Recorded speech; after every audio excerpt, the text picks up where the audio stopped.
어린이들 함께 찬양을 드렸는데요. 문득 지금 선생님이신 분들과 장래 선생님이신 분들이 함께 찬양을 했다라는 그런 생각도 듭니다. 참 귀한 모습이고 우리 어린이들 마음속에 하나님의 말씀의 씨앗을 뿌리고 있는 선생님들, 다시 한번 여러분의 수고와 헌신에 깊이 감사를 드립니다. 우리 하나님의 나라가 저 어린이들 마음속에서 자라고 있습니다. 당장은 눈에 띄지 않아도 분명히 어려운 시절을 견딜 거고 때가 되면 싹을 낼 겁니다. 또 꽃을 피우고 열매를 맺겠죠. 우리는 그것을 신뢰하면서 나아가고 있는데, 우리 오늘 찬양을 드린 우리 선생님들, 또 함께 찬양한 어린이들, 우리 고마운 마음을 담아서 또 격려하는 마음을 담아서 우리 다시 한번 따뜻한 박수 보내겠습니다.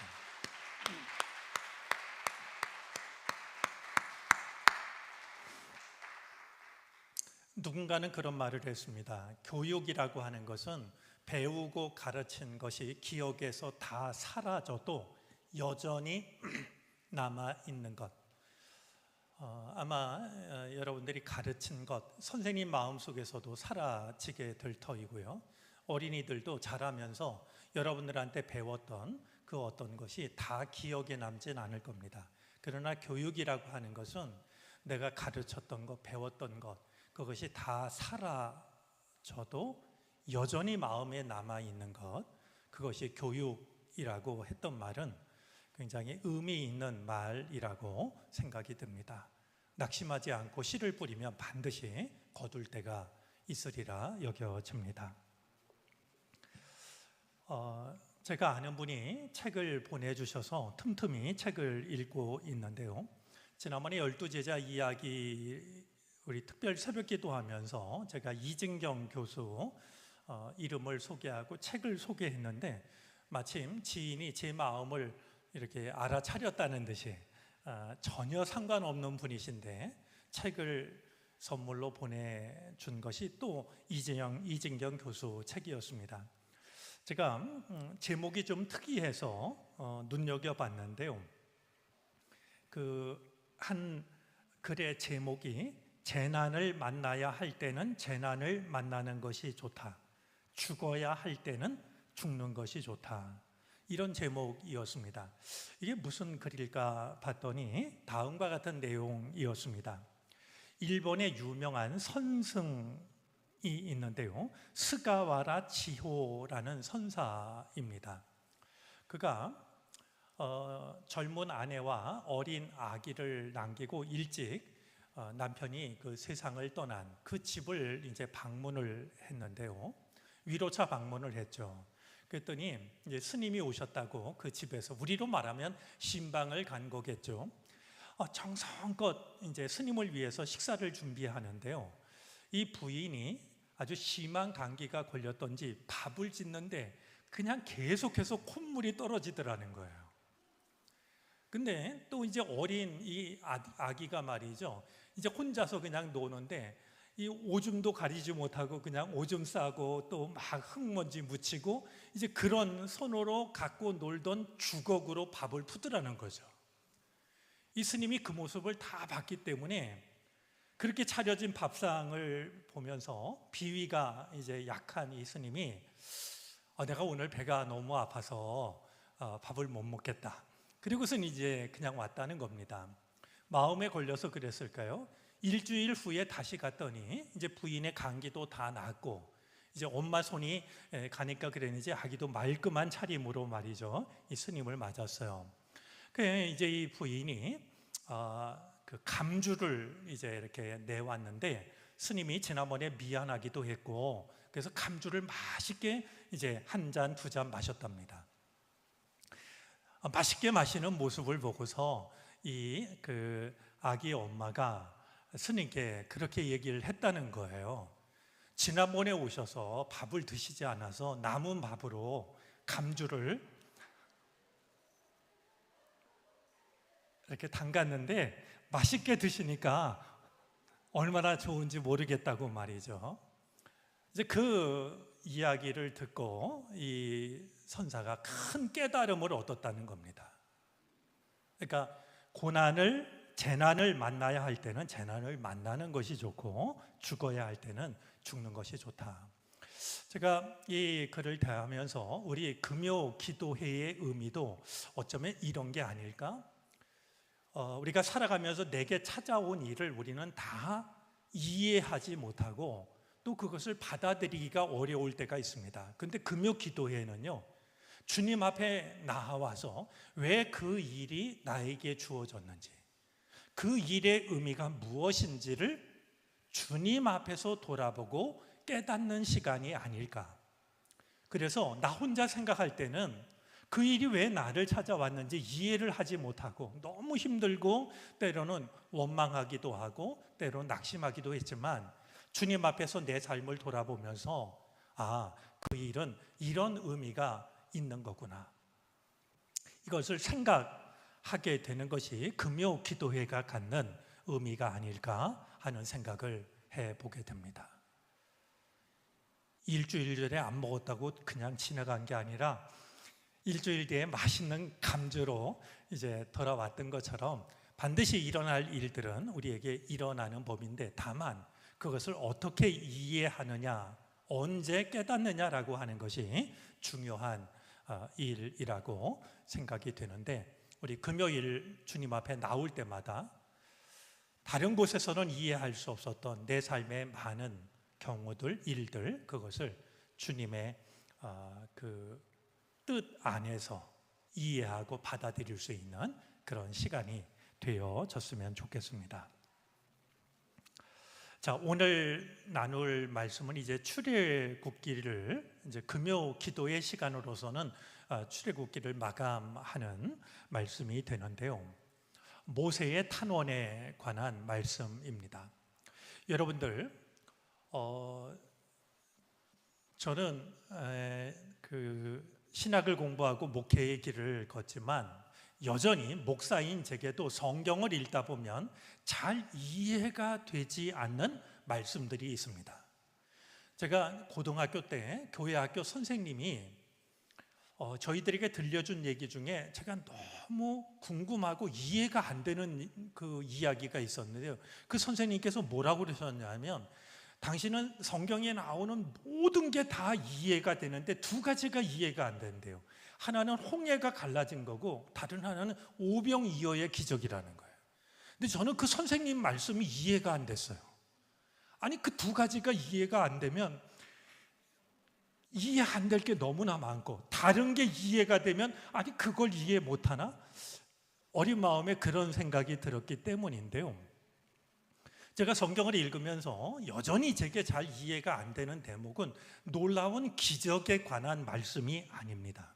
오히려 제가 이해가 안 되는 대목은요, 오히려 인간의 어처구니 없는 모습 앞에서예요. 우리 인간이 이토록 어처구니 없는 존재일까? 이런 생각이 들 때, 특별히 하나님을 믿는 그 신앙이라고 하는 게 이토록 가벼운 것일까? 평소에 보면 내 삶을 걸 만한, 그러고도 남을 만한 그것이 믿음인 것 같은데, 때때로 성경에 담겨져 있는 믿는 이들의 모습을 보면 우리들의 신앙이 이렇게 가벼운 것이었단 말인가? 이런 생각이 들 때면 말씀 앞에서 이걸 도대체 어떻게 받아들여야 될까, 이런 생각을 하게 될 때가 있습니다. 그런 말씀 중에 하나가 오늘 본문과 관련된 말씀입니다. 우리가 잘 알고 있는 것처럼 출애굽한 이스라엘 백성들이 가나안 땅을 향해 가다가 시내산 호렙산에 이르렀을 때 하나님께서는 모세를 시내산 위로 부르십니다. 하나님의 계명이 담긴 돌판, 10계명이 적힌 돌판을 모세에게 주기 위해서였습니다. 이제 모세가 산에 올랐고, 우리가 잘 알고 있는 것처럼 모세는 하나님 앞에서 그야말로 단독자로 서는 거 아니겠습니까? 하나님 앞에 홀로 서는 그 시간이 얼마나 두려웠던지 40일 밤낮을 금식하며 시간을 보냅니다. 저는 모세가 특별히 금식을 했던 게 아니라 하나님 앞에서 나머지 모든 것을 잊어버렸던 그 결과가 금식이었다라고 생각을 합니다. 나머지 생각할 겨를이 없는 말이죠. 이 40일 금식을 하고 마침내 하나님께서 새겨주신 돌판을 가지고 백성들에게 내려오는 모세를 생각하면 모세의 마음이 얼마나 설렜을까요? 하나님께서 우리를 사랑하셔서 가나안 땅, 약속의 땅으로 우리를 이끌어 갈 뿐만 아니라 우리가 지켜야 될 하나님의 계명을 주고 계시니 아마 모세의 가슴은 터질 것처럼 기쁨이 가득했을 것이라고 여겨집니다. 그런데 산 위에서 내려와 만나게 된 이스라엘 백성들의 모습은 모세의 기대와는 전혀 다른 모습이었습니다. 사실 성경 말씀을 보면 어서 빨리 저 백성에게 내려가라라고 말씀하신 분은 하나님이셨습니다.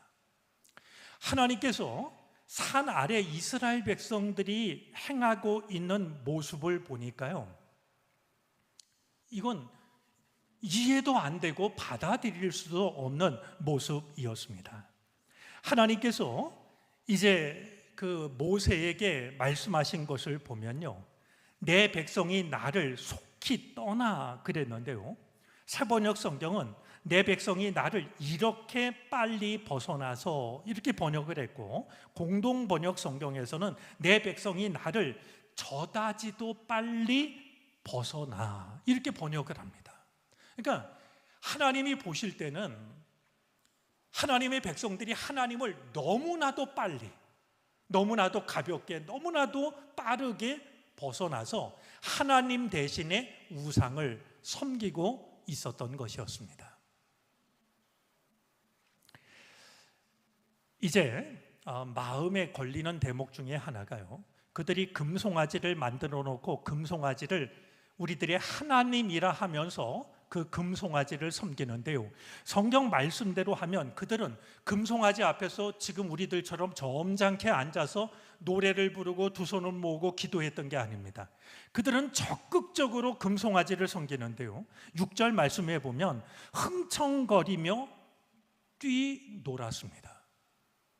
저는 이런 대목이 참 마음에 걸립니다.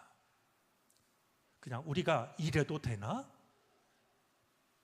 그렇게 소극적으로 그냥 멀찌감치 서서 마음으로 금송아지를 섬겼던 게 아니라요, 적극적으로 흥청거리며 뛰노는 말이죠. 그냥 이 기쁨을 있는 그대로 금송아지 앞에서 표현을 하고 있었던 것이죠. 산에서 내려온 모세가 백성들을 맡긴 자신의 형 아론에게 도대체 이게 어찌된 일이냐라고 묻자, 이 아론이 모세에게 하는 변명이 기가 막힙니다.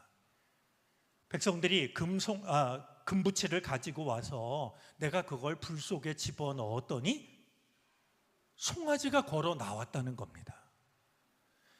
여러분, 이게 말이 되는 얘기겠습니까?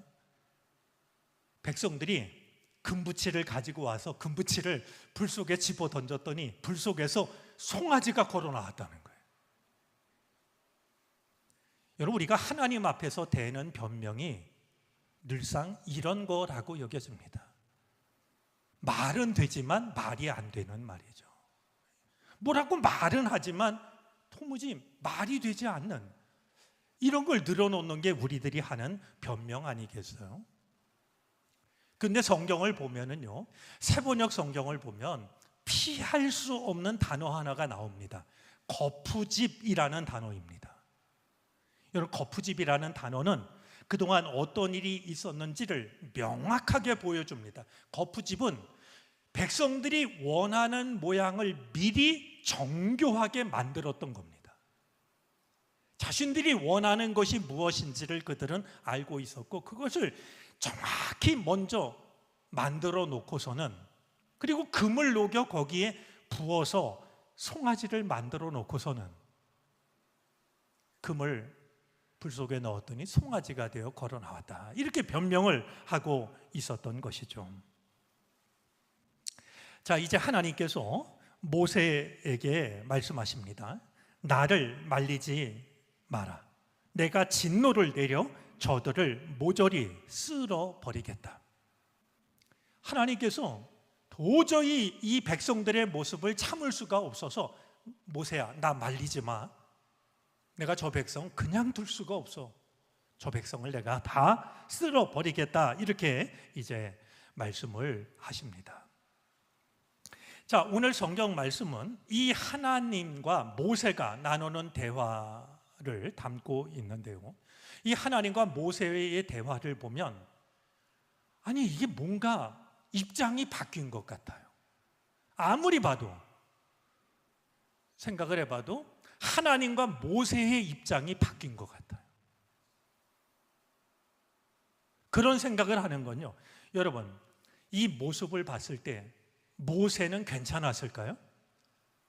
백성들이 자기가 산에 올라가서 40일 정말 목숨을 걸고 하나님 앞에 금식해서 기도하고 하나님이 주신 돌판을 받아갖고 내려왔는데 백성들이 자기처럼 다 40일 금식 못하면 조를 짜서 조로 돌아가면서 40일 금식을 나눠서 최소한 그래야 되는 거 아니겠어요? 자기는 올라가서 그러고 있는데 백성들은 말이죠, 가만히 있을 수는 없는 거잖아요. 그런데 기도를 드리면서 하나님의 응답을 기다렸던 게 아니라 하나님 대신에 금송아지를 만들어 놓고 금송아지 주변을 흥분해서 날뛰며 송아지를 섬기고 있으니 여러분, 모세는 화가 나지 않았겠습니까? 만약에 목사인 제가 교회에 중요한 문제를 놓고 저 산에 올라가서 40일 금식 기도를 하고 왔는데 여러분들이 이 백성처럼 이러고 있으면 저는 더 생각하고 싶지 않을 것 같아요. 하나님, 저는 이런 사람들하고는 목회 못하겠습니다. 내가 아무리 속이 좁다라고 하나님이 저를 책망하셔도 저는 목회 못합니다. 아마 저는 그랬을 것 같아요. 그런데 오늘 성경 말씀을 보면요, 하나님께서 모세에게 나 말리지 마, 내가 저들을 다 멸할 거야. 하나님은 그러시고요, 모세는 하나님 그러시면 안 됩니다. 예를 들면 모세가 하나님한테 하나님, 저 이 백성 더 못 이끌겠습니다. 정도도 유분수지 이런 백성을 제가 어떻게 참고 이 백성을 계속 이끌어 가겠습니까? 모세가 그러면 이해가 돼요. 그럼 모세한테 너그러우신 하나님께서 모세야 그러면 되니? 참어. 나를 생각해서라도 참어. 이렇게 얘기하면 그런 하나님도 이해가 돼요. 근데 지금은 오히려 하나님께서 나를 말리지 말라라고 하시면서 내가 이 백성들을 다 멸하겠다라고 하시고, 모세는 하나님 그러시면 아니 되옵니다. 하나님을 오히려 말리고 있고 설득하고 있는 모습을 확인하게 됩니다. 11절 말씀에 보면 모세는 하나님의 노기를 풀어드리려고 애원하였다, 이렇게 말합니다. 하나님의 노여움을 풀어드리기 위해서 오히려 모세가 하나님께 애원을 했다라는 것이죠. 여러분, 오늘 말씀을 보면 우리가 한 가지 눈여겨볼 게 있습니다. 하나님이 얼마나 화가 나셨냐 하면요, 모세더러 내려가라고 하시면서 뭐라고 그러냐면 너의 백성이, 이렇게 말하십니다. 너의 백성이 썩었다라고 말이죠. 하나님이 이제 하나님 백성이라고도 그런 말조차 입에 올리시는 게 싫으셨던 것 같아요. 너의 백성이 썩었다라고 이렇게 말합니다. 그런데 모세는요, 뭐라고 말하고 있냐면 주님의 백성이라고 말합니다.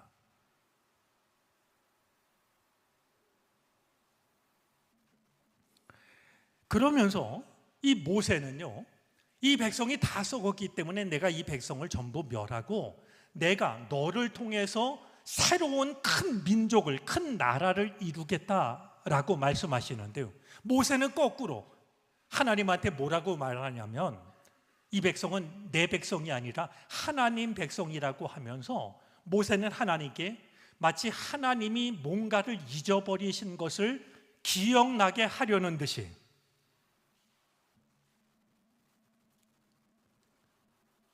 아브라함, 이삭, 야곱에게 하셨던 내가 큰 나라, 큰 민족을 이루겠다라고 하신 하나님의 말씀을 하나님께 상기시켜 드리고 있습니다. 그래요, 하나님, 내가 봐도 이 백성은 글렀어요. 그러니 하나님이 저를 통해서 큰 민족을 이루시면 제가 새로 하겠습니다. 저는 그것이 어느 누구라도 원하는 일 같은데 모세는 끝까지 이 백성은 제 백성이 아니라 하나님의 백성입니다. 그리고 모세를 통해서 큰 나라를 이루시겠다라고 하시는 하나님께 하나님은 아브라함에게 큰 민족을 이루겠다라고 약속하지 않으셨습니까? 자, 모세가 이토록 하나님께 탄원을 했던 것은 무엇 때문이었을까요? 잘 이해가 되지 않는데요, 생각을 해보면 분명한 이유가 있습니다. 모세에게는요, 자신의 이름이나 자신의 명예나 자신의 이익이나 자신의 감정보다도 하나님의 거룩하신 이름이 세상 사람들에게 욕되는 것을 받아들일 수가 없었어요.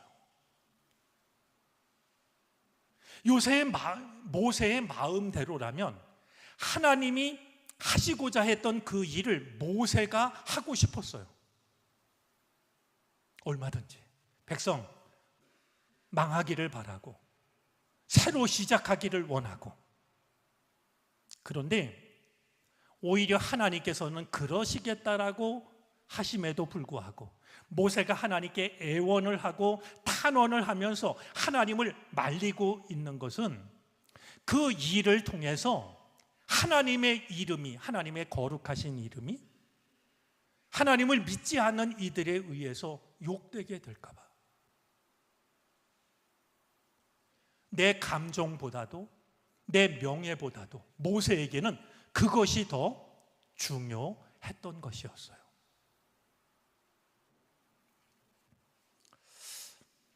제가 교회학교, 오늘 우리 교회학교에서 찬양을 드렸는데요, 교회학교 시절에 들었던 얘기 중에 이런 얘기가 있습니다. 엄마 아빠가 이제 안 좋은 일로 헤어지게 됐어요. 이혼을 하게 됐는데 이제 다 여러 가지 정리를 했는데 하나 결정하지 못한 게 있었어요.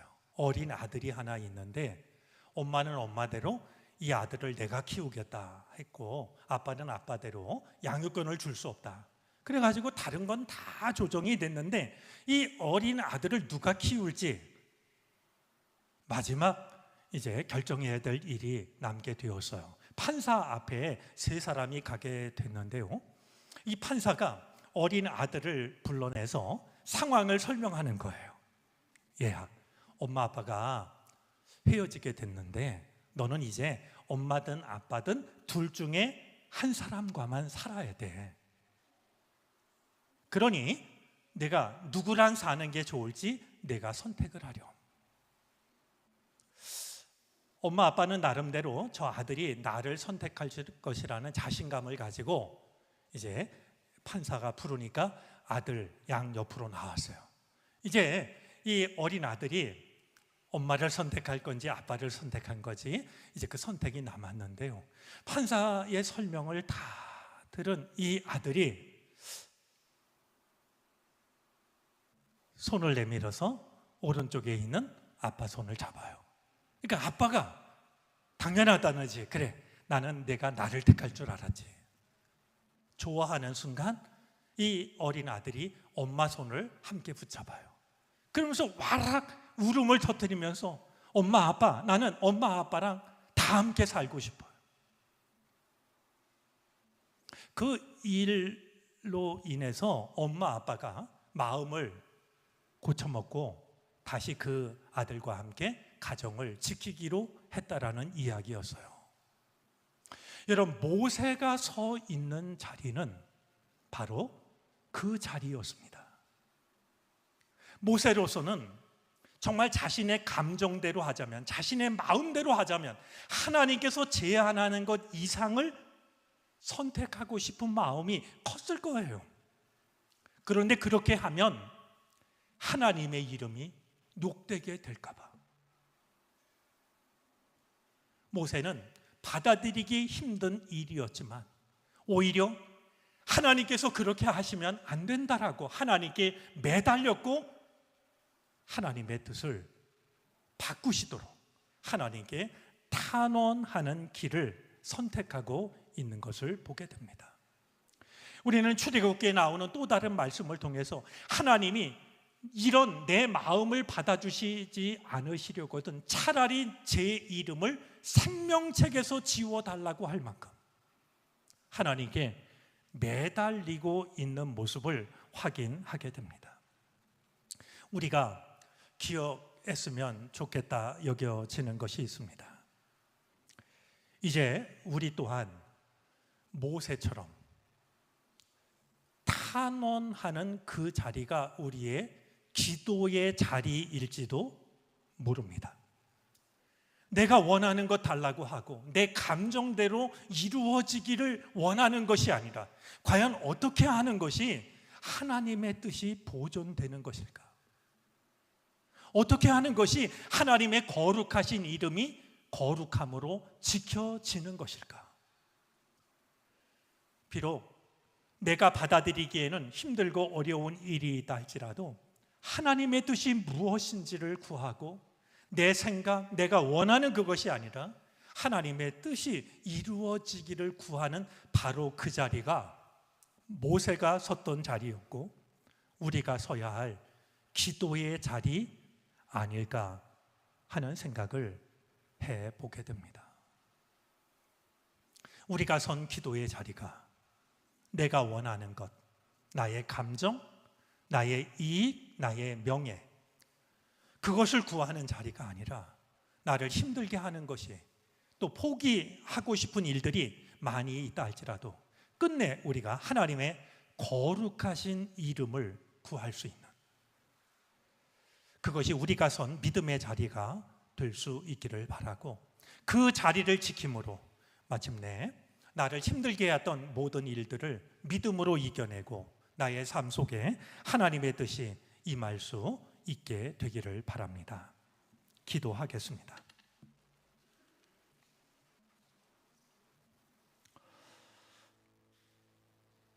모세가 섰던 자리를 생각합니다. 내 생각, 내 판단, 내 감정대로라면 감히 설 수 없는 자리였지만 하나님의 거룩하신 이름 그 하나를 떠올리며 모세는 하나님과 백성 사이에 섰습니다. 주여, 우리가 하나님께 기도하는 자리가 우리가 하나님 앞에서 지켜가는 믿음의 자리가 모세가 선 그 자리가 되게 해 주시기를 바라고 원합니다. 하나님의 뜻이 온전히 드러날 수 있도록 하나님의 거룩하신 이름이 욕되지 않도록 힘들고 어려워도 우리가 지켜야 할 것을 지킬 수 있는 믿음을 허락해 주옵소서. 오늘 교회학교 교사들 하나님께 찬양을 드렸습니다. 주님, 저들이 선 자리를 축복하여 주시고 주의 은혜를 더하여 주셔서 우리 어린이들 마음속에 하나님의 말씀을 생명의 씨앗으로 뿌리는 선생님의 손길을 축복해 주시기를 바라고 원합니다. 하나님의 말씀을 배우며 자라나는 어린이들을 축복해 주옵소서. 하나님의 나라가 저들의 마음속에서 자라나고 있는 줄 믿사오니 주여 세상에 시들지 않게 하여 주시옵시고 은총의 숲을 꿈꿔가는 하나님께서 손수 심으신 나무들이 되게 하시옵소서. 이 밤 우리가 주님 앞에 왔습니다. 다시 한번 우리를 성별하여 주시사 우리가 있는 이 자리가 우리가 맞이한 이 시간이 모세가 선 자리가 될 수 있게 해 주시옵소서. 예수 그리스도의 이름으로 기도를 드립니다. 아멘.